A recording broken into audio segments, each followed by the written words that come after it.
Why did Roderick Dustin become a fan favorite? House of the Dragon warning, spoiler warning. This video contains major House of the Dragon Season 3 spoilers, including Roderick Dustin's fate at Tumbleton. When Roderick Dustin first appeared in House of the Dragon, many casual viewers probably didn't know who he was. But by the end of Season 3, Roddy the Ruin had become one of the most talked about and beloved characters in the entire show. And what's interesting is that he didn't need dozens of episodes to achieve it. He didn't have a dragon. He wasn't fighting for the Iron Throne. He wasn't involved in complicated political schemes. He simply arrived with the Winter Wolves, declared that they had come to die for the Dragon Queen, and then proved exactly what those words meant. So why did Roderick Dustin become such a fan favorite? Let's break it down. 1. He was completely different from the Targaryens. One reason Roddy stands out is that he's almost the complete opposite of the royal characters. The Targaryens spend much of the series arguing about the Iron Throne, power, bloodlines, prophecy, and political legitimacy. Roderick doesn't care about any of that. He isn't trying to become king. He isn't trying to marry into power. He isn't looking for a crown. He's a soldier. And when he arrives in the South, his purpose is incredibly simple: fight for Rhaenyra and help his men fulfill their duty. That simplicity makes him incredibly refreshing in a story filled with political manipulation. 2. The Winter Wolves made him instantly interesting. Roderick doesn't arrive alone. He brings the Winter Wolves, a force of hardened northern veterans who have come south to fight for Rhaenyra.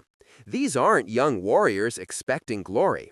They're older, experienced soldiers who understand exactly what war can cost. And their attitude is completely different from the armies we've seen before. They're not expecting to survive. They're prepared to die. That makes Roddy's famous declaration about coming to die for the Dragon Queen much more powerful. He's not giving a dramatic speech just to sound intimidating. He means it. Tommy Flanagan has also described Roddy as a warrior who essentially wants to achieve a glorious death, which gives the character an unusual motivation compared with most Westerosi commanders. 3. He doesn't need a dragon to be terrifying. This may be the biggest reason fans connected with him. In a show where dragons are often the ultimate weapon, Roddy proves that a human warrior can still dominate a battlefield. He doesn't have Vhagar, Caraxes, Vermithor, or Tessarion. He has a sword, armor, experience, and an almost ridiculous willingness to keep fighting. And that makes his character feel grounded. When Roddy walks onto the battlefield, you immediately understand why his soldiers respect him. He's not asking them to do something he wouldn't do himself. He leads from the front. 4. He actually fights with his men. This is another major part of his appeal. Roderick isn't the kind of commander who sits safely behind the army and watches other people die. When the Winter Wolves charge, Roddy is there with them. That's extremely important. His authority comes from experience, rather than simply his title as Lord of Barrowton. His men know that if they're going into an impossible battle, their commander will be right beside them. That creates the kind of loyalty that can't simply be commanded. It has to be earned, and Roddy has earned it. 5. His personality is surprisingly funny. Despite being one of the most dangerous warriors in the series, Roddy also has a dry sense of humor. He's not constantly giving dramatic speeches. He doesn't need to. Sometimes his short responses say more than an entire conversation. That makes him feel confident rather than desperate to prove himself. He knows exactly who he is, he knows what he's capable of, and he knows that his time is probably limited. That confidence is part of what makes his scenes so entertaining. 6. His battle with Ormund became legendary. And then came the moment that turned Roddy from a cool new character into a fan favorite: Tumbleton. Roderick leads the Winter Wolves into an incredibly dangerous battle against the Hightower forces. He's heavily outnumbered. But instead of retreating, he pushes directly toward the Green Command. His target is Ormund Hightower. And eventually, Roddy reaches him. The battle is brutal. Roderick suffers a devastating injury, but he refuses to stop. He continues fighting and ultimately kills Ormund and Brynden Hightower before his own wounds finally catch up with him. That sequence instantly gave viewers one of the most memorable warrior moments of the season. 7.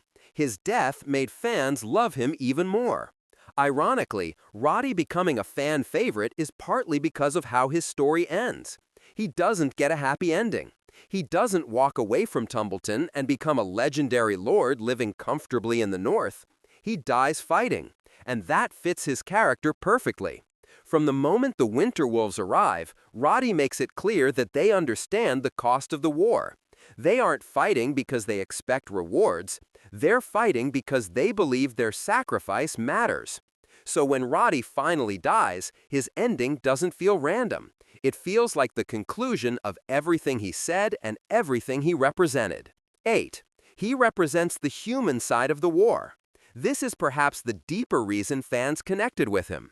The Dance of the Dragons is technically a conflict between Targaryens, but Roddy reminds us that ordinary people are actually fighting and dying because of that conflict. Rhaenyra and Aegon are fighting over a throne, but thousands of soldiers are paying the price. Roddy understands that better than almost anyone. He knows the war is brutal, he knows many of his men won't return, and yet he still leads them. That makes his story less about political ambition and more about loyalty, sacrifice, and duty. 9. Why Tommy Flanagan made the character work. Another huge reason for Roddy's popularity is Tommy Flanagan. Flanagan has spent years playing tough, intimidating characters, including Chibs and Sons of Anarchy, along with roles in films such as Gladiator and Braveheart. But he doesn't play Roddy as a simple brute. There's a sense of history behind him. He looks like someone who has been fighting for decades. His voice and physical presence immediately make him feel like a veteran warrior.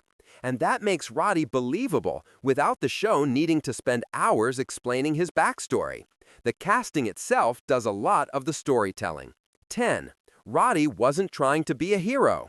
And this might be the most important difference. Roddy doesn't seem interested in becoming a legend. He doesn't fight because he wants people to remember his name. He simply believes that his duty is to fight. That's why his eventual reputation feels earned. The audience ends up calling him a legend because of what he does, not because he demands to be treated like one. And that is a very Game of Thrones type of character. Someone can have almost no interest in power and still become one of the most memorable people in the story. Final thoughts. So, why did Roderick Dustin become such a fan favorite? Because he represents almost everything viewers love about the classic warriors of Westeros. He's fearless, he's loyal, he's brutally effective, he leads from the front. And most importantly, he doesn't ask his men to do something he wouldn't do himself. The Winter Wolves follow Roddy because they believe in him, and when Tumbleton arrives, he proves that their faith wasn't misplaced. He charges into overwhelming odds. He reaches the enemy command. He suffers devastating injuries, and he keeps fighting until he completes his mission. His death then gives the character a perfect ending. Roddy doesn't survive to enjoy the consequences of his victory. He doesn't get a throne. He doesn't get riches. He doesn't get to return home as a celebrated hero. He simply gives everything he has to the cause he chose.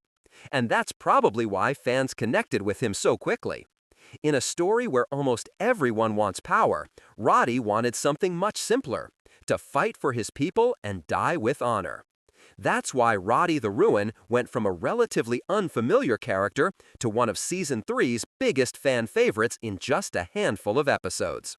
And after his final stand at Tumbleton, there's one thing fans can probably agree on: Roddy the Ruin earned his name.